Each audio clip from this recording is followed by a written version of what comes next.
Come on. I know you need a hug. If you're here, you need a hug. Welcome back to the Gardeners Podcast. I'm Elsa Paulo Reed, here with the Cuzzle Rick the Rule. How you feeling, cuz? I mean, Need a hug? ashamed. Feel dirty.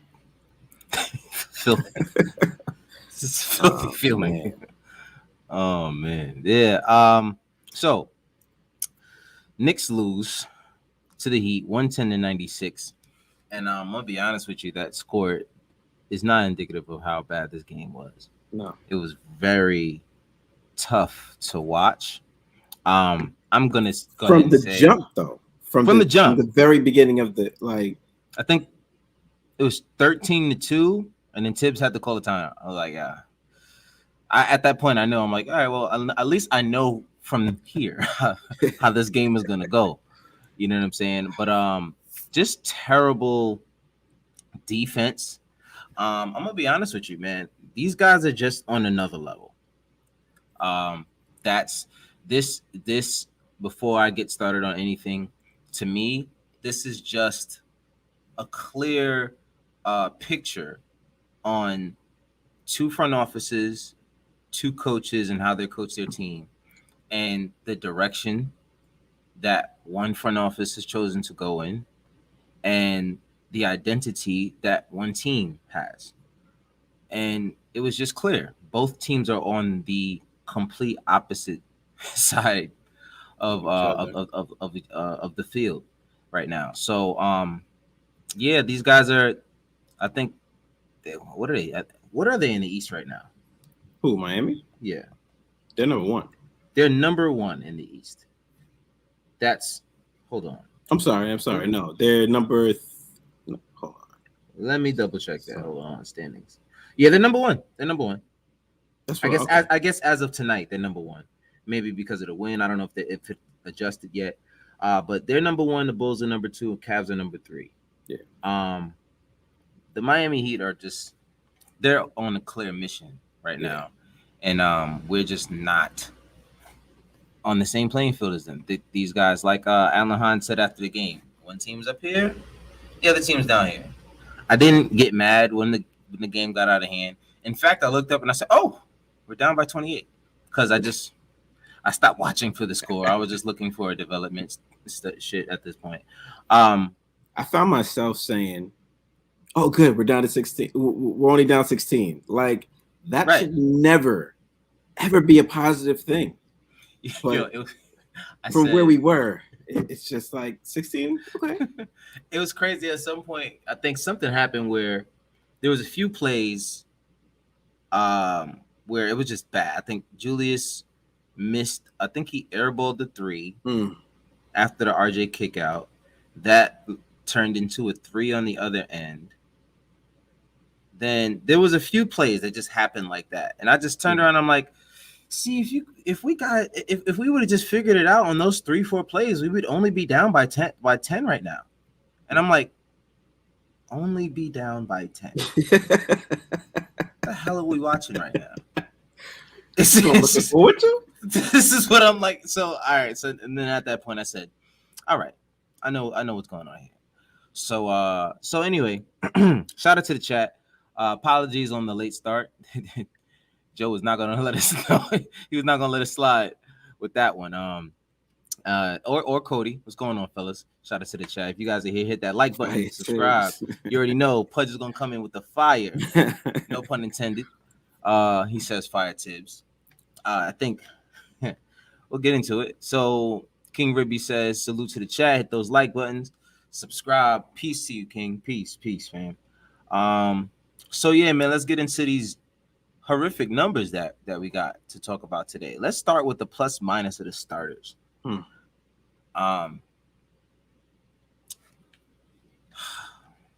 So it's hard to even look at these numbers and see if it's real. RJ negative 36, Julius negative 34, Mitch negative 18, Evan Fournier negative 27, Kemba Walker negative 30. And none of those guys played over 30 minutes. So Uh that's not going to work. I don't know what the hell is going on with Julius, man. He just mentally doesn't look like he's in it anymore, and that's very, very troublesome. Um, See, I'm not the kind of guy to beat up on Julius like, oh, he effing sucks and mm, da da da da da. Like, I just want to see the guy play well, but more than anything, I want to see him get his emotions in check. Like, just get your emotions in check, bro. Like, that's really all I like. I just want to see someone who's stable, like mentally stable. I don't care how your game ebbs and flows. I just need mental stability. Um, there was one play Joe had pointed out to us uh while we were watching the game, uh where Julius, I think the play, I don't know what the play was, but RJ got, I think it was his first three, and I think he might have been open for the three. And Julius like throws his hands up like, what are you doing? Like, swing the ball. And then he made it and he throws his hands down. But it's just body language. And like I had mentioned when he said that, I'm like, even if RJ didn't see that in the moment, like these guys watch film. yeah, Imagine going back and watching film with the guy next to you, and yeah, you see that body language, and you're like, ah, damn, I didn't think it was like that, bro. Like, all right, cool. yeah. But neither here nor there. Mitch, seven Well, I mean, points. Go. I agree with you. I never was really down on Randall. Mm-hmm. Even though he had flaws still, and it was obvious the way he played last season. You kind of expected at least a glimmer of that, and he has not arrived. And it may be Facts. because of something personal that's been going on, but who knows? The only thing is, and the only thing that we should really care about is how he performs when he's on the floor, and it has not been good. Right. Um, I don't know how he jumped from the season before to last season to this, and it's been an ugly roller coaster ride. And I don't want to come down on him for this particular game because Miami is a tough matchup. Right. This is Right. not like we were playing um, the Orlando Magic or I don't even know who's really one of those lower teams. This is the number one team in the Eastern standings, so we knew it was going to be a tough matchup. Yeah. But we couldn't really define ourselves, and him being the team lead, looking the way he did, it is just not good for the Knicks. See, and and there's two sides to it because I'm not gonna sit here and trash on Julius like he was just out there like throwing up bricks. They threw like some of the best double teams at him Yeah, tonight, but they were just way too effective. You know what I mean? Like there were some double teams. It was like, all right, bro, you gotta get it out your hands a little bit faster. Um, he didn't go crazy with the turnovers tonight, only four. that's huge. Um, That's which huge. is around his average, I'd Yeah. say. Around his average. I wouldn't say that's his average. It's around his average. Um, he didn't go crazy with them, but they were just timely. Like the turnovers were timely. The one that led to the foul on RJ because I think Julius drove right, and I think the entire Heat defense knew that he wasn't going to shoot the ball, so they just knew to stay on their man, and that's what they did. And he tried to kick it out to RJ, and then Jimmy Butler stole it, and then RJ tripped him up, and he fell. And they were just timely turnovers. But you know, he's just got to get the ball out of his hands quicker. Um, and I'm over here saying it every game. Like he just got to get the ball out of his hands quicker, and he's not doing it. So at some point, I got to just believe that this is who Julius Randle is, because it's the same issue that we had in the playoffs. And we wondered if that was just the adjustments that Tibbs didn't make, if it was the fact that Julius didn't have guys to pass it to be effective, and it seems like neither is the case. It seems like this is just Julius's issue. He struggles with getting the ball out of his hands before the double team actually gets there. And at this point, You've got to go into every game expecting to be double teamed every time you touch the floor, especially if you're catching it in a semi post and high post. Any post, you're going to be double teamed. If you don't catch the ball outside of the 3-point line, he's getting double teamed every time. So there's got to be a point where you say to yourself, okay, when the double team comes, whoever it comes from, I'm going to react to it immediately and throw it to that man. And that man's going to have someone who's going to react to this man leaving, and they can swing it, and that can turn into a couple great plays. But when that doesn't happen, it just turns into a turnover. Yeah. And then we go down the court and they score. We come back. And now we're trying to figure out our offense because we used to run our offense through Julius for 72 games last year. And now we have to figure it out again halfway through the season. Yeah. Oh, at this point, a little bit past halfway through the season, which isn't any better. So I don't know, man. Like I said, I don't want to beat up on Julius, but it seems that he's clearly, if he hasn't checked out, he's getting there. And usually once a player gets like that, it ain't but so long to where they're getting to the point where they need to change the scenery in order to get back to themselves. I think he just wasn't ready for the fans to act the way they did. I mean, to be honest with you, nothing changed besides the fans getting on him and the fans being in the stands. Yeah. Damn. I mean, hope that wasn't it. New York is always going to be, what have you done for me lately? So last season was last season. It's done. We're here now. If you're not putting up numbers, they're going to boo you. They're going to boo you every single game. Joe says, told y'all weeks ago this team stinks. Yeah, I was watching it earlier. Y'all. Yeah. I told y'all. Yo, I was watching the game and I was just like, how could it get worse? How can it get worse? It can get worse because we have the worst schedule going forward. That's how it can get worse. I mean, it's only gonna be more of the same. How could it get worse? Oh, I mean, yeah, loss is a loss. You know what I'm saying? Loss is a loss. But when there's like 12 in a row, it kind of feels worse than 2 in a row. But what's crazy is like we just came off of a game where we won, and we won confidently. We had to lead the entire game. We led the entire game, and then we come into another game where we didn't have a lead at all the entire game. Right. And it's not like it's. Well, continue with the stats, and then because we'll yeah.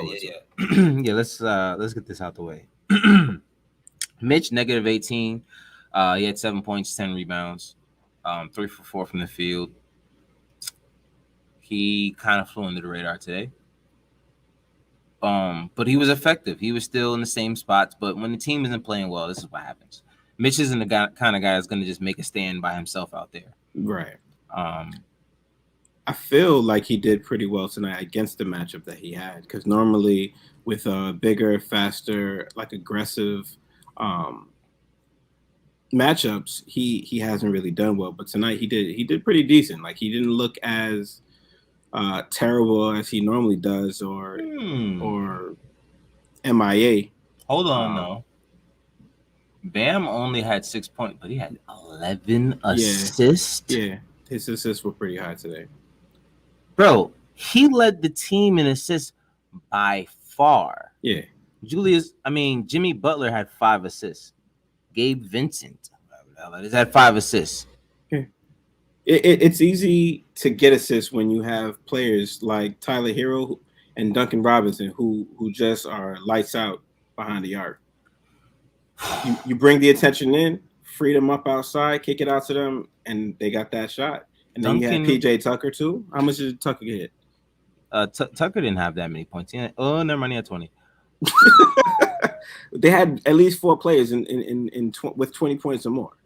They had Tyler Hero had 21 off the bench. Duncan Robinson had 25. PJ Tucker had 20, and Jimmy Butler had 22. Yeah, he was 7 from 11 from the 3-point line. Like when you have players, it's easy to get assists. Yo, It's easy. this is crazy. Duncan Robinson had 25 points and he was 69% from the field. Yeah. He made 7 threes, guys. Yeah. To be 69% and you took 11 3-pointers? Yikes. He came out there gunning, and this is what I said. The first shot I saw Jimmy Butler take was a corner 3.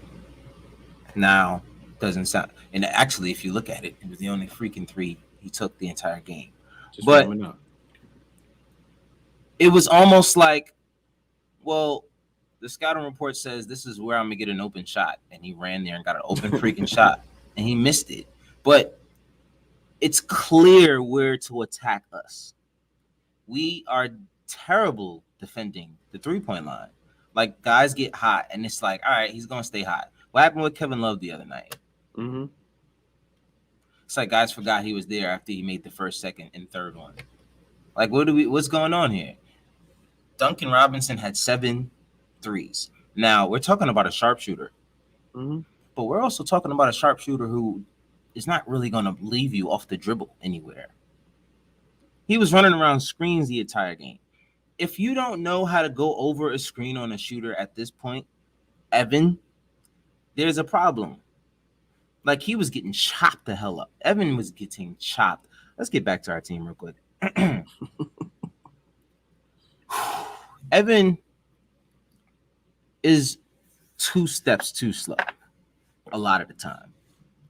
If it's not the right pick, that's why he gets pissed off at Mitch when Mitch doesn't set the right pick. Yes. If it's not the right pick, if the guy isn't running at him going 50 miles an hour, he's not going to get past anybody. So now he only took 7 shots tonight, thank God, because he was only out there for 20 minutes. Because God knows if he was out there for 10 more minutes, he probably would have taken 7 more shots. But this is the issue that I was saying that I had with Evan and Kemba. These guys have to take a lot of shots to be effective. You're not going to get them under 10 shots and they're going to be plus. It's not going to happen. They just can't do that anymore. You know what I mean? I don't know what's up with Kemba. I just think he needs to be somewhere where he can help someone off the bench somewhere. All right, that's just, at this point, he's holding us back, but it's not his fault. You know what I'm saying? Like, nobody told him. Like, he wasn't like, yo, Knicks, come pick me up. Like, I'm sure the Knicks is like, yo, that's a cheap option. Let's go do that. But he can help someone else at this point. Because once Derrick Rose comes back, like, what are we going to do? Like, he has to move. That, like, the Kemba situation is very, very, very, very scary.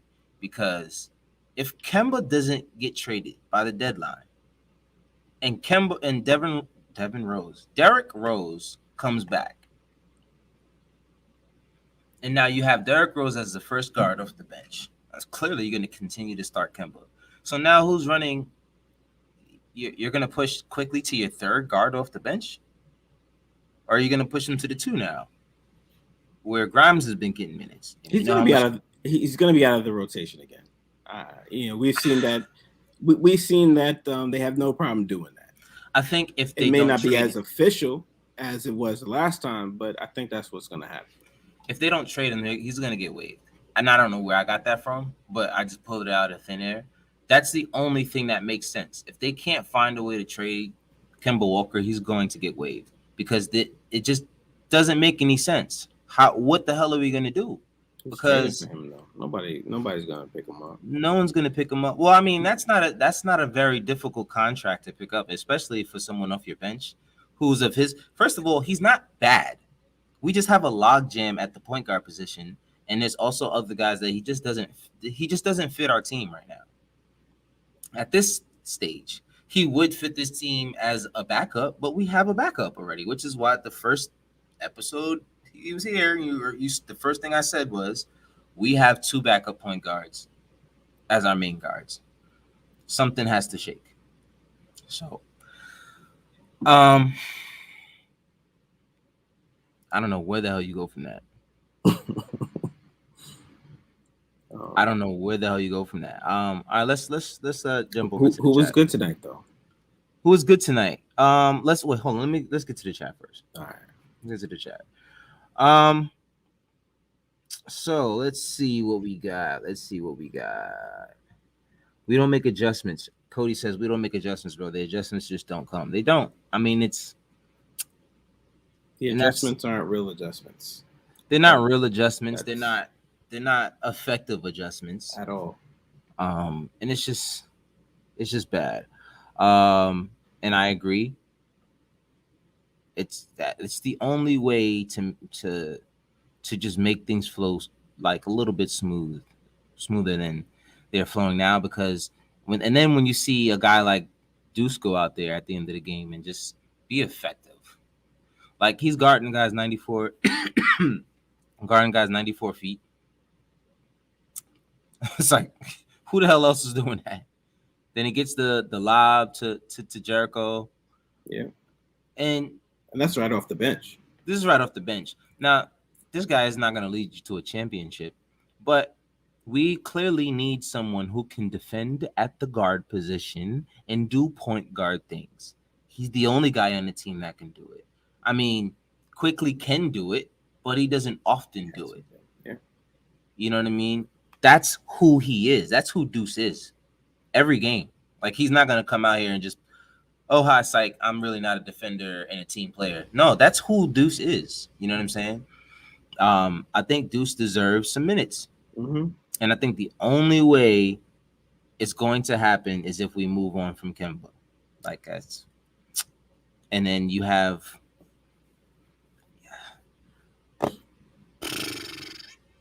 And then Cam tonight gets some minutes.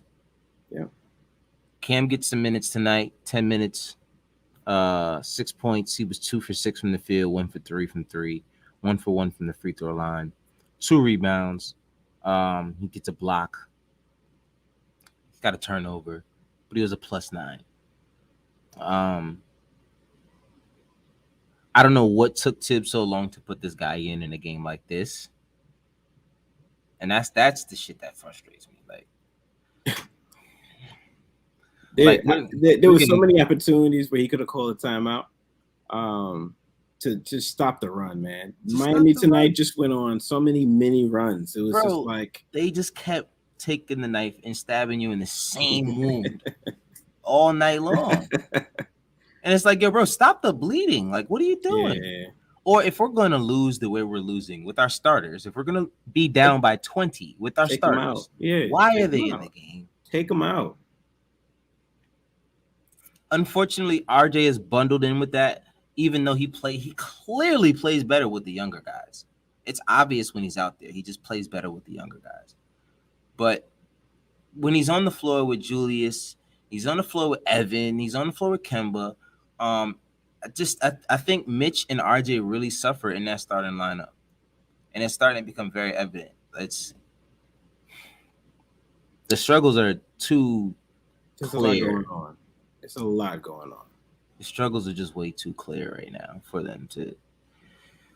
All right. Career high. No, not a career high. Almost a career high for Obi Toppin tonight. 18 points, 5 rebounds, 1 assist, 2 for 3 from 3. It's one of his best games simply because he just looked engaged on both ends of the floor. 7 for 9 from the field, just making the right cuts. The team's leading scorer, Obi Toppin, off the bench, 21 minutes. Wait, so you said Obi Toppin had more points than in less time? You say he had more points than. Just kidding. But we're not making fun of him. We're not kidding. Coming at him. Listen, I'm just I'm just support him. Just here to do well. Just make some fun a little bit. But Obi with a great game, 18 points, 5 rebounds, 1 assist, 2 for 3 from 3. And that's the thing about him recently is he's been knocking down his 3-pointers. Yeah. He was 3 for 4 last game. Figured it out. 2 for 3 this game. I'm not gonna say that just yet. Well, he made it work tonight. He's made it work for the past 2 games. It didn't look forced. And I mean, no, I mean it went in the middle of the cylinder. Like it Yeah. wasn't, it didn't touch anything. Yeah. Like it looked good. But like I always said from the beginning, I don't want to see you out there if you're not going to be making them. But if he's out there and coach isn't telling him to stop shooting them, at, you got to think that in practice, coach sees him make these shots Mm-hmm. because there's no way he's going to continue putting Obi in these positions on offense. And to see the way he's shooting the past couple games, if Obi can keep it up like this, all he has to do is be a serviceable 30 to 35. Give me 30 to 35% on the three at that position. At least. At least. I'm not saying I'd be satisfied. I'm saying at least. Because then it justifies you standing at the 3-point line as much as you're standing there. But that's just me. That's just me. Big Task says, Randall, just go, please. just go, please. I feel you, man. I understand. He is definitely in a funk, and if we're going to continue to, if we're gonna stick with him for the rest of the season, he has to just be better. His attitude has to be better, and I don't care at this point. I don't really get mad when Julius has bad games with the numbers anymore. I just want to see you engaged. I want to see your body language look better. I want to see you actually being engaged with your teammates positively, not like, oh, you made a big shot, so your teammates are running up to you to give you a dap to make you feel better. Like, I want to see you engaged with your teammates. And I don't really see that Julius anymore. You saw a lot of it last year. I know Reggie and Alfred were his boys. But you know, like you have a job to be a leader, and that's just your job. You come in and lead. It doesn't matter who your staff is. It doesn't matter who your teammates are. The job is the same. Yeah. You know what I'm saying? The requirements, the job requirements are the same. You know what I'm saying? The everything that you're supposed to do hasn't changed from last year to this year. But as Joe said, good for him, but we've been here before. Mm-hmm. Facts. Um, Cody says Tibbs' coaching style has really bothered me lately. I want to believe in him, but he's making it hard. Mm-hmm. I agree. Look, I I can't. think as Knicks fans, we all want the best for the team, and we like Tibbs because of what he did when he came here, but it's not looking good right now. And sidebar. So we're here talking about Julius Randle, how annoyed we are with what we've been seeing recently. I happened to jump into a Wizards space on Twitter last night just to listen. And man, those motherfuckers is crazy. Like, it's wild. They They talk about Beal worse than they talk about Julius. Than we talk about Julius. Like, it's very bad. Like, they were talking about his kids need to this or his wife needs to that. Wow. Like, going in on him. And they're like, yo, he's handicapped the franchise. Yo, they are out on him. They're like, yo, he gets paid 200 and something million to not be the best player on the floor on any given night. And I'm just like, damn. Wow. It's crazy. It's so crazy to see these guys. And it's like, yo, had he be on a different team, the verdict would be different. You know what I mean? But when you're the best player on a losing team, that's just what happens. So this comes with the territory, Julius. You know what I'm saying? Like, you were here. I wonder why. Why don't we get upset at the supporting staff then? Why do we pick on the one guy who? But then we look at other teams like when LeBron was on Miami, and we're like, oh, they worship LeBron. Oh, King James. I mean, like, he's the best player on the team because he makes the rest of his team around him a little bit better. Then all of a sudden it's okay. Well, Yeah. not everybody can do that, and everybody needs the right supporting staff. So, I mean, Mhm. like, we got to stop doing that. Right. And that's what it's always about. And I was just watching the Draymond Green interview with Tracy McGrady, who just happens to be the best player who ever touched the basketball. But anyway, um, he was saying, like, he was like, yo, I was, you don't like to toot your horn, but he was basically saying, yo, I was nice, bro. If I ever had the team around me that half of my peers had, Mm-hmm. of course, having a championship, it would have been attainable. He said, but impact. He said, I got to retire my parents at an early age. He's like, it's just really about impact sometimes. Um, like the game this is not an easy game to play. Like, it's not just, yo, put guys around this guy and we'll win. Like, it's not that easy. Yeah. Like, sometimes you have a poorly constructed team, and that's what we have. It's Yeah. a poorly constructed team. The team Yep. does not work well together. They just don't. And you can tell because certain lineups just look better than other lineups. How does that make sense? You know why? It doesn't you know why it doesn't make sense to me? Because it's the same plays that they're running. And we all know, every Knicks fan knows, the plays aren't good. Mm-mm. So why do they look better with the second unit than they do with the primary guys? I don't know. And I'm sure there's some variances in the sets because of the personnel on the floor at that time. Yeah. But the difference between the starting lineup and the bench is just glaring. And the fact that you continue to bring guys like Evan Fournier and Kemba in as starters, it's just frustrating. And I can't defend it. I can't defend it, man. Like, I'd have been sat them. Like, yo, bro, you're here for the greater good, right? Do me a favor. Like, what are we doing here? Like, what are we talking about? Play your way back into the starting lineup. Like, it's the easiest way to run a franchise and be successful. Play the guys who've earned it. That's it. I Because mean, you say that, and yes, that's probably the best policy. But when you spend more money on these players to come over, it's expecting that they get minutes. no, yeah, for sure. But they gotta still, if they come in and in those minutes, in more than half of the games, they've shown you that they can't make us a winning team. Why do you commit to them? Like, I get you have to play Politics. the guys that you pay. Yeah. I get that part. You know what I'm saying? Because that's just how it goes. Seniority, even with a company, if they had a job that they needed some of their best guys to go to or the most experienced guys to go to, they'll send them. But sometimes the most experienced guys aren't your best workers.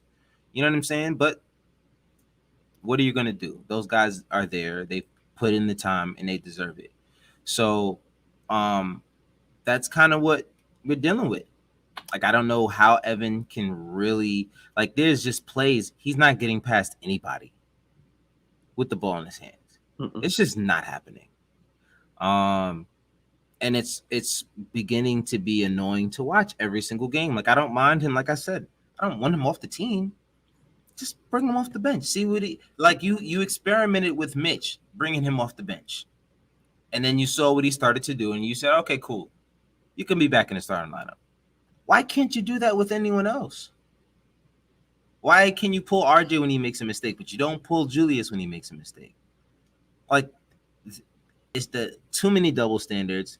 It's clear that that's not the way you should run. First of all, in any management, when you're managing morale and you're managing moods and emotions from different guys, um, that's the last thing you do is just treat one guy differently than you would treat the other. You got to treat everybody the same.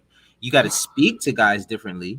Sure, you got to speak to guys differently and handle things differently, but you shouldn't be allowed to continue to make mistakes on the basketball court in a losing game just because you're the best player on the team. If you're making consistently bad plays back to back to back to back, I should be allowed to remove you from the game. Like, I don't understand why that's far fetched.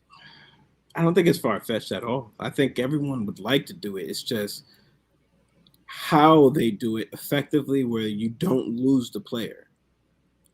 Players will lose respect for their coach if they don't play him or they play someone that, is not as good as them, even though they know that they haven't been playing well. It's the mindset of the actual player. So when you get attitudes like that, and it looks like Julius already has stuff going on mentally. So it's just like, well, not mentally, like a challenge, but and it's affecting him. Right. So to add this to it's harder. So he has to get minutes, even though OB definitely outplayed him today, which he's not always going to do. No. You know what I'm saying? So you can't really expect that. But I think when it comes to coaching, it just makes it difficult to guard to coach a guy who's going through those issues, especially when he's your best player, because you kind of gotta like not bother him because you can lose him, and that is kind of annoying. Like I would be annoyed if I can't speak to you the way you probably need to hear it in order for you to receive it, because clearly, however I've been saying it to you isn't working. You know what I'm saying? At this point, I've tried everything else. I think Julius Randle is just going through something, but whatever he's going through, he's never said, I'm sorry for what's going on. I've been dealing with a lot. I just want to be better for this team, and I will be better for this team. It's been too far along in the season for you to not at any point just come out and be like, listen, I've played bad. I will be better. Like RJ Barrett, the other night, they asked him a question about his free throws.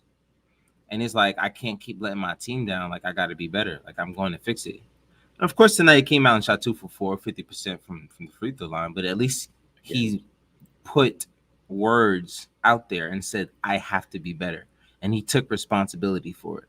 That's what you got to do. What good is that if you're going to keep doing the same? You're still going to be 50% from the line, because it doesn't change in a game. It doesn't change in a game. Like this, first of all, even Evan Fournier missed the free throw tonight. Like like everybody, it's the whole team. It's contagious now. It's the whole team. It's growing. We should have put the kibosh on that from the beginning, but I don't think the coach knows how to. Yeah, it's a lot. It's a lot. And we have a coaching team, so this is a team effort. I don't know, man. I don't know what to say anymore about these guys. It's really there's no more to really say. They got to play better. How did IQ do tonight? IQ had 12 points, 7 assists, 2 steals, 3 rebounds. Great game there from IQ. There was a few plays here where he kind of pounded the ball a little bit. One of them where he like pounded and dribbled. I think he like slipped and fell and got the 24-second. But he looked better tonight. I'll say that about Emmanuel quickly. He's not looked good. I think he was 1 for 10 the last game. 4 for 9 is better. He looked better than he had in the past few games, giving us 12 points with 7 assists. That's what I would rather see. Like I said, Cam got in there. He got some run. He had a nice little 3. Went to the free throw line. Burks. The hell can we say about Burks, man?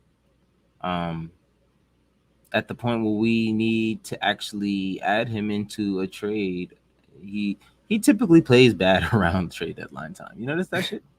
He does it like every year. He's like, "I ain't gonna trade me. ain't nobody gonna want me." And as soon as the trade deadline passed, he was coming on fire. He's back on it. I'm like, God. Have you ever noticed how clumsy he is? Of course. Yo, did you see that layup? And he just like was like, he just kind of like threw it up there, like. And I was watching it, like I was talking to Joe at the same time, and he was like, "Yo, I knew Alec Burks was gonna miss that layup." And I knew it too. Like it was just bad. He's just mad goofy with his body sometimes. I don't get it. I'm just like, he's bumping into the refs. He's bumping into the I'm just like, what's wrong with you, man? What is going on with you? Yo, every play you look over Alec Burks, he has the ball. He's like, it's like, yo, bro, Right?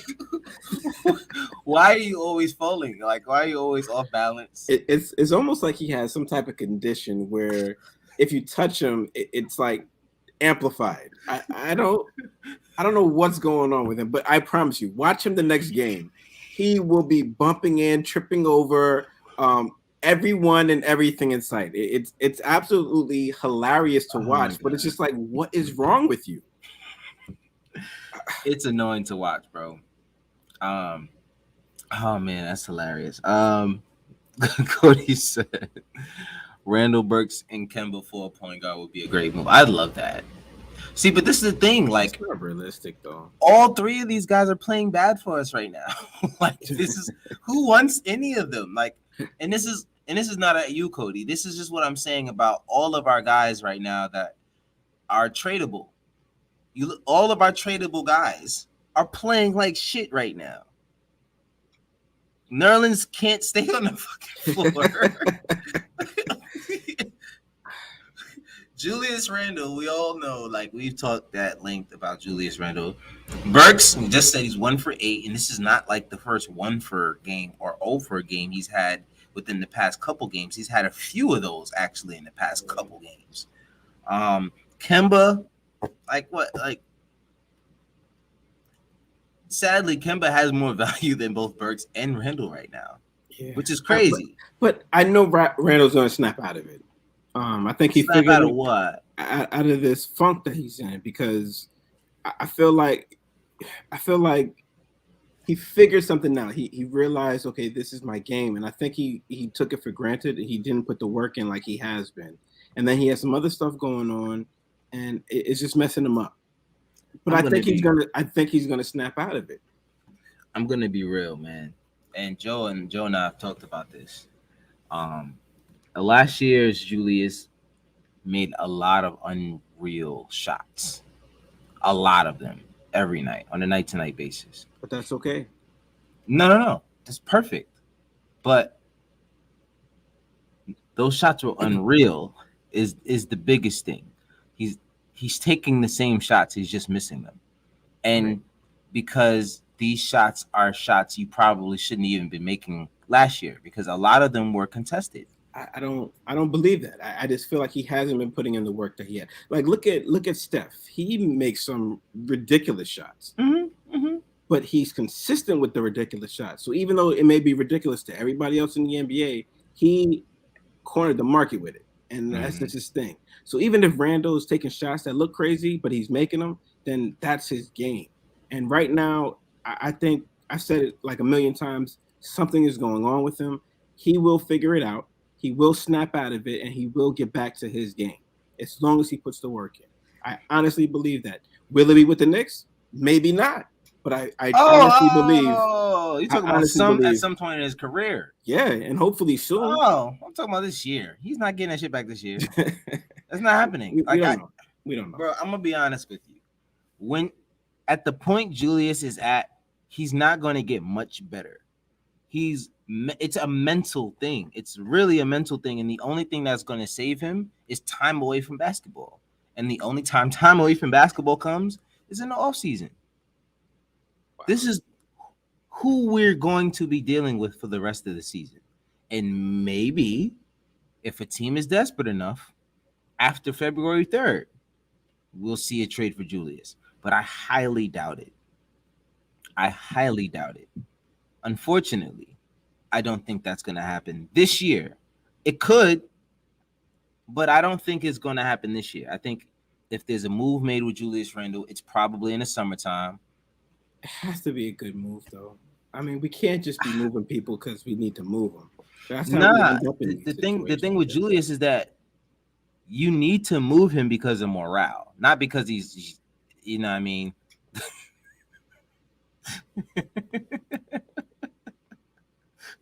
He will. He will. I hope he does. But we are, what's our record? 22 and what is it? We are 23 and 26. That is 49 games. There is 33 more games. We've played 49 games, and there's 33 left. We are well over halfway. This is who Julius Randle is. This year, at least. Yeah. This year, at least. Yeah. Oh, my bad, bro. I see you said it before, but I was talking. But we actually brought it up earlier. Yeah. He's mentioning the play where RJ Barrett got the ball on the open three, and Julius throws his hands up, like, "What are you doing?" And then like, oh, he throws his hands down after he makes a shot. And it's and that's when I had mentioned the body language, and even if RJ didn't see it then, these guys watch film, and there's a possibility that you can go back and watch your film and just nonchalantly catch Julius Randle giving you an attitude when you weren't looking. Yeah. And that's not good morale. That's not what you want to see if you're RJ Barrett. Yeah. Per se. It shows that the team doesn't trust each other, and these are the two big, guys for the team. Right. I almost said stars, but I guess for this team, yes, they are the stars of the team. The stars of this team. So if they're not getting along, they're not gelling, they're not trusting one another, it does not look well. And then you're right, somebody got to go, and I don't think it's going to be RJ. Nah, and I don't think it's gonna be RJ simply because, and I said this earlier, while I was talking to the guys in TFE. Shout out to you guys over there. I think, dang, I lost it just like that. See what happened? I'm over here yawning now. I lost the point. Crap. It's gone. It's gone. It's gone. I'm tired, guys. I'm really tired tonight. But anyway, and yeah, Cody's been saying it for a while that Julius and RJ are not on good terms. I wanted to not believe that. I wanted to not believe it. You know how I knew that they weren't on good terms? Like last year. Even last year. Whenever they were celebrating together, it was always RJ approaching Julius. It was never Julius approaching RJ. It was never a mutual excitement. And I kind of look at that because I've seen him give that excitement to other guys. I've seen him celebrate with other guys, especially last year when he was with guys that were closer to him. But he just doesn't show that same excitement with RJ. When RJ hit the game winner, he was one of the first people to grab him up, and that's what I wanted to see. And I was like, all right, dope. That's a moment that you got to share with him and embrace that. But there's just so many moments where, and I'm not trying to dig something up. I'm not trying to create nothing out of nothing, guys. If you've been watching the game, there's no way you can deny what the hell I'm saying right now. These guys just look disjointed a little bit, if not at least a little bit. They look like there's just something brewing. This look like there's been an argument that they probably had a long time ago that they probably just haven't gotten over fully. You know what I'm saying? You ever got into it with somebody and then I got over it, but it was still yeah, he really said that shit. You know what I'm saying? Yo, you cool, but I can't really believe you said that. I mean, you must believe that. You know what I'm saying? So something is just there, or it's just as simple as RJ wants to be the guy, and he's been proven that he can be the guy. The jersey sales are proving it.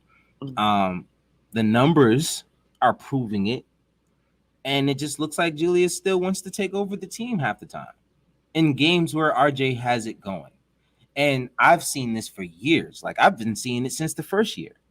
Since RJ's first season, there were games where he'd have 14 points. And then all of a sudden he finishes the game with 16. And this, 14 points at the half, or even 14 points at the beginning of the third. And he finishes the game with 16 or 18. And it's just like, why do you guys go away from the hot hand? And it's wild because the hot hand, when it's hot for another guy, the ball stays in their hands. But when it's RJ and he's hot, like, so there's just no trust factor there, and it's kind of annoying. Cody says Randall tries to bully and little bro RJ. RJ feels like he was born to be a star, and they bump heads over that.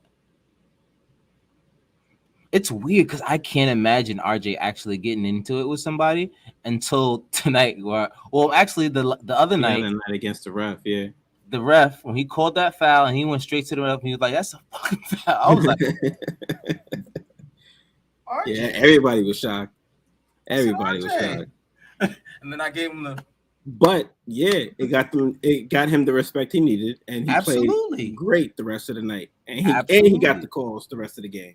And he's got the calls. And then tonight he got an I don't think it was an and one. It was a tough bucket on the fast break, and Miami called the foul, and he was like barking at Bam Adebayo, and I don't know what that was about. Yeah. And I'm like, yo, what is RJ turning into? Like, what's going on here? But like, I'm welcoming it. Yeah. Because these are you need to see that stars do. That's what stars do. Stars in this league make their presence known. If you want to fly under the radar, the refs are going to treat you like that. Mm-hmm. You have to make it known who you are. You have to come up in big moments against big teams. Like, look at what he did tonight. No one else in the starting lineup looked better than RJ tonight. You know what I'm saying? Now, Miami is Miami. They're just the best team in the Eastern Conference right now. You know what I'm saying? So there was only. Can I just talk their defense? Everybody played their man. Like they played it to like a higher level. They were intense. They played as a team. Even the doubles. Mm-hmm. The doubles were so tight. It really just left no room for passing. When they swarmed over IQ, when he slipped, he tried to get rid of it. There was nowhere he could have. There was nowhere to go. Their defense was incredible. Their offense was good too. This was just a very tough matchup. Tonight, that's what happens when you have your best player is a defender. Yeah, like the team follows your leader. It's that simple. Go ahead. Finish your point. My bad. The Knicks tonight, they couldn't get their offense going. Their defense was just okay. Like I feel like they did well against a high caliber offensive team, but they couldn't really stop much of anything. Like I said, 4 players were 20 points or more. 20 plus, yeah. They had a ballooned 30-point lead. So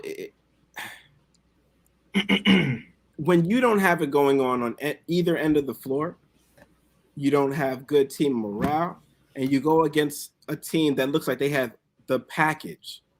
There's no way you're going to win this game. Right. No way. Right. I think RJ being vocal is going to be key for this team going forward. I think he's been holding back on being vocal because of the fact that it's technically still Julius Randle's team, and that's Julius Randle's job. And I think RJ kind of, if I'm RJ, this is what I'll say. I'm not going to say I think RJ because I'm not going to create anything. If I'm RJ and I'm looking at it as, first of all, we got to realize RJ's background. Like, he's just been surrounded by basketball his entire life. From the NBA to overseas leagues, to Steve Nash being his godfather. Like, Word. He's been surrounded by basketball, by leaders his entire life. He knows what a leader is supposed to do and how they're supposed to carry themselves, and how they're just supposed to embody being a leader. And he doesn't see those traits in Julius. And I feel if I'm RJ, over time, that would frustrate the hell out of me. It would frustrate the hell out of me watching the guy who I'm supposed to follow just being quiet, shrugging his teammates off when they're trying to calm him down and being angry. Like, I want to see that whole play again. Like, I got to see what he was so upset about. With the RJ taking the 3? No, the when Evan went up after him and he Oh, was like ripping his arm away. Like I no, gotta because see. he had gotten fouled on the play before, Okay. and the ref didn't call it. Okay. So when they went down on the other side, they were on defense. They played good defense. The team didn't score, but then after the play ended, he went straight at the ref and started yelling at the ref. I thought he was getting better at that. Nah, like he got a tech right there, and I think it was just like, I think he either almost got a tech or he got the tech, and that's kind of why Evan was like, "Yo, come here," and he was like, but it wasn't just like chill. It was more like it was like two of them. I'm like, "Yo, relax, bro." Like there's mad cameras on me. I don't know, man. Can't turn it off. It's leadership. Those are the leadership things, bro. Like I'm never gonna be mad at somebody being emotional. Like that RJ play, I'm fine with that because people are like, yo, how can you be okay with RJ doing it, but you're not mad at Julius? Like y'all fans are two-faced. I'm like, it's not the same. That was RJ's first tech of the season, bro.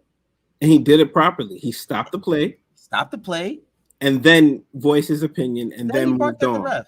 Right. Randall does it while the play is still going. While the play is going on. He's barking at 4 against 5. It's not the same. It's not the same. It's a completely different thing, and that's more of what I'm saying.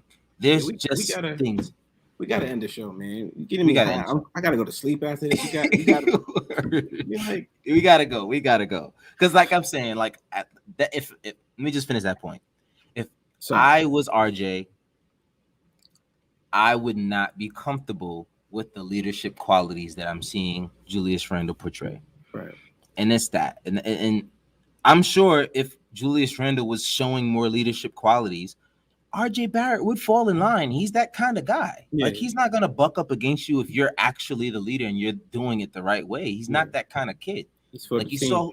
He's for the team. You saw what he did in Duke. Like he came in as the top prospect.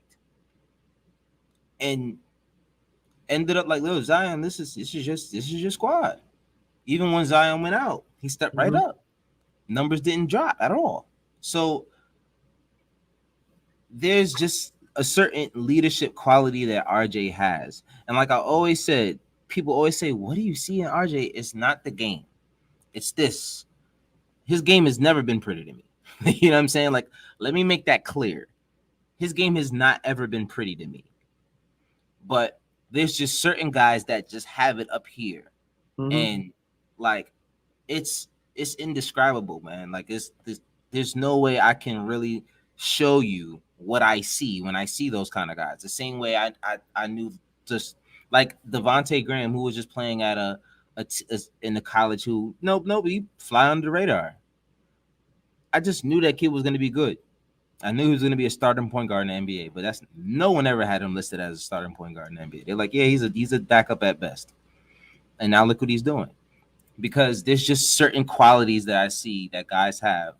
And it's not always about the talent. You know what I'm saying? Because I know guys that are extremely talented. If Cam Reddish had any of what RJ had up here, boy, are you kidding me?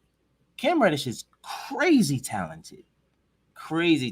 And I think we're starting to scratch the surface. I think he's the kind of guy we need to let him get a little bit more confidence too, because that at least, like, if he gets confidence and he gets going, did you see the kind of shots he was taking tonight? Let those shots fall. Like, if those shots are falling, man. But anyway, let's get out of here. A few more. Joe said, I'm about to find that play, take a picture, post it on T if he has an announcement, just to start some shit. Yeah, bro. That's going to, you already know I'll be one of the first ones to comment on it as soon as you post it. He got a tech and then came out at the beginning of the third and was still arguing with the refs right before the opening possession. Come on, bro. Like, and then proceeded to take one shot that entire half. I wonder if he ever saw the movie Frozen, because he needs to let it go. He needs to let it go, man. No, he's frozen, all right. He's frozen. He's frozen. I almost called him Olaf, and I mix it with frozen. When they're Froloff, so I call him Jude. Matter of fact, especially when he's not braided and his hair isn't braided, I'm calling him Froloff. There we go, Frolov. Listen, man. Thank you guys for tuning into the God Up Knicks podcast. God Up Knicks podcast show, whatever you want to call it. I don't care at this point. I just need a damn win. You got any last words, Rick? Tell them where they can find you as well. You can find me at the Rick_ruler at GUK Rick on Twitter. That's basically it. That's basically it. Listen, we have another game on Friday versus the Milwaukee Bucks, and as we previously spoke about, we will not be recording. No way, because that game's at 10 o'clock. Yep. And you got me effed up if you think I'm about to be out here at that time trying to record at 1 o'clock in the morning. Nah. Talking to ourselves the entire word. show. And I don't care if it's a Friday either. He said, I still think Devontae a low key backup. I mean, on a good team, yeah. Yeah, for sure. On a good team, sure. Actually, the Lakers could really use him in their starter lineup right now. But yeah, that's just that. Let's see. You can find us at Guard Up Knicks on Twitter, Instagram, Facebook. Even though they be acting funny, thumbs up to Facebook, as I always say. And Apollo Reed everywhere else. Apollo Reed _, as you see here. Thank you guys for tuning in. If you're here, hit that like, subscribe, tell a friend, and y'all have a great night, man. Hopefully we win, and if we don't, you guys won't hear from me until the game anyway. So y'all have a good one, man. Peace out.